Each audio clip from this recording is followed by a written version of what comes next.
Hello. மாலை மாலை நேரம்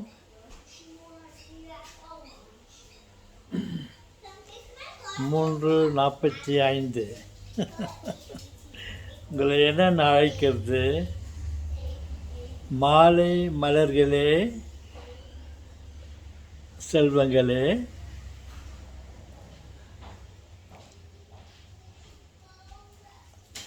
அன்னைக்கு ஒரு வீடியோவில் இந்த மாதிரி காணாமல் போன பொருள் அவ்வளோதான், திரும்ப கிடைக்காது அப்படின்னு ஒரு சொன்னேன்.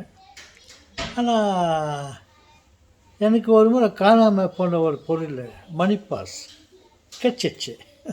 பல நாட்களுக்கு பிறகு கைவிட்டு போன மணி பாஸ் கைக்கு கிடச்சிச்சு. அப்போ எப்படி அது? If once con means that's con அப்படின்னு சொல்லும் போது எனக்கு திருப்பி அந்த பர்ஸு கிடச்சிச்சே, அப்போ எப்படி அந்த இது அப்படின்னு சொன்னேன். அப்புறம் இன்னொரு வீடியோவில் மனுஷன் படைத்த பொருள்கள் காணாமல் போனால் ஏதாவது ஒன்று கிடச்சிடும். அப்புறம் இந்த பர்ஸ் கிடச்சிச்சு. ஆனால் கடவுள் படைத்த உயிர் ஆகப்பட்டது நம்மை விட்டு பிரிந்து போய்விட்டால் அது கிடைக்காது. தலை கீழே நின்றுக்குன்னா கூட கிடைக்காது அப்படின்னு சொன்னேன். ஆனால் நான் கேள்விப்பட்டேன் இப்போது இந்த வீடியோவில் என்ன சொல்ல போகிறேன்னா, நான் என்ன கேள்விப்பட்டேன்னா,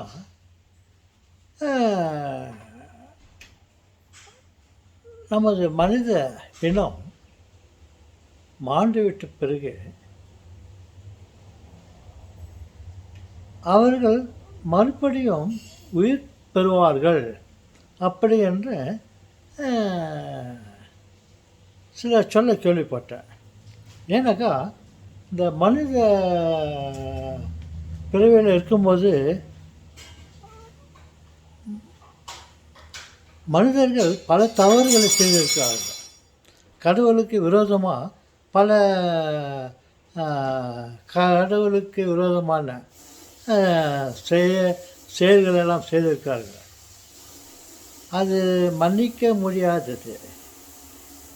அதனால் கடைசி காலத்தில் உயிராக இருக்கிறவங்களையும் செத்து போனவங்களெல்லாம் திருப்ப அவருக்கு உயிர் கொடுத்து அவங்களாம் உயிர் பெற்று வந்து எல்லாருக்கும் அவங்க செய்த நல்லது கெட்டது எல்லாம் ஒரு கடைசி judgement, final judgement, maybe supreme கோர்ட்டா இல்லை வேர்ல்டு கோர்ட்டா ஏதோ ஒரு கோர்ட்டு, அதுக்கு அவர் பெரியவர் வர்றார் ஜட்ஜ்மெண்ட்டுக்கு.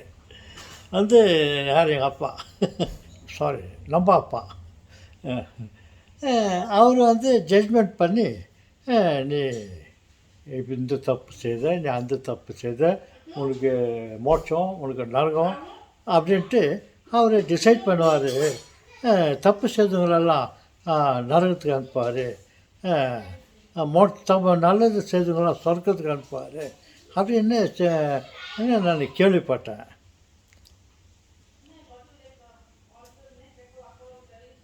ஆனால் நான் ஒன்று கண்டுபிடிச்சேன்.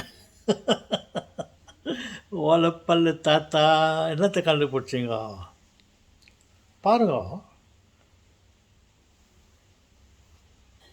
நம்ம செய்த தவறுகளுக்கெல்லாம் மீடியேட்டர் ஒருத்தர் வந்து இவங்க தெரியாமல் செய்துட்டாங்க, இவங்க தப்பெல்லாம் மன்னிச்சிருங்க, இவங்களுக்காக என்னுடைய உயிரவே நான் கொடுக்குறேன், இவங்களெல்லாம் தப்பு செய்தவங்களெல்லாம் மன்னிச்சிருங்க சொல்லிவிட்டு அவர் தன்னுடைய உயிரவே கொடுத்துட்டாரு. நமக்காக நம்ம செய்த தவறுங்களுக்கு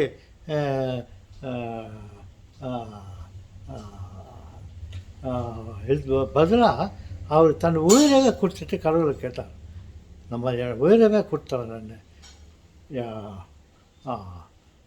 ஜனங்களை தண்டிக்காதீங்க அப்படின்ட்டு கேட்டோன்னே, அப்போ அவர் ஒத்துக்கலான்னு தெரியல, மொத்தம் இவர் உயிரை கொடுத்துனாரு. அதனால் நமக்கு மீண்டும் உயிர் பெற்று வந்தாலையும் நம்மளை தண்டிக்கப்பட மாட்டோம். ஏன்னா நமக்காக இவர் பறிஞ்சு பேசி நமக்காக அவர் உயிரை கொடுத்தாரு நீ கேள்விப்பட்டேன்.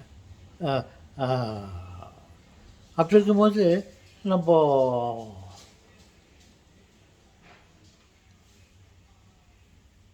மறுபடியும் சாக மாட்டோம். உயிர் கடைசியாக நம்ம தண்டனை ஃபைனல் ஜட்ஜ்மெண்ட்டுக்காக நம்ம உயிர் பெற்று வந்த பிறகு எப்போ நமக்காக அந்த மீடியேட்டர் அவருடைய மகனை, நம்ம அப்பா பெரிய அப்போ நம்ம பிரதர் இவர், அவர் நமக்காக உயிரை கொடுத்துட்டாரு. அதனால் நம்ம ஒன்றும் தண்டிக்கப்பட மாட்டோம் அப்படின்னு நான் நினைக்கிறேன். அதனால் இனிமேல் நம்ம இறக்குற வரையும் நம்ம எது தவறு செய்யாமல் கொஞ்சம் நேர்மையாக இருக்க முயற்சிப்போமா?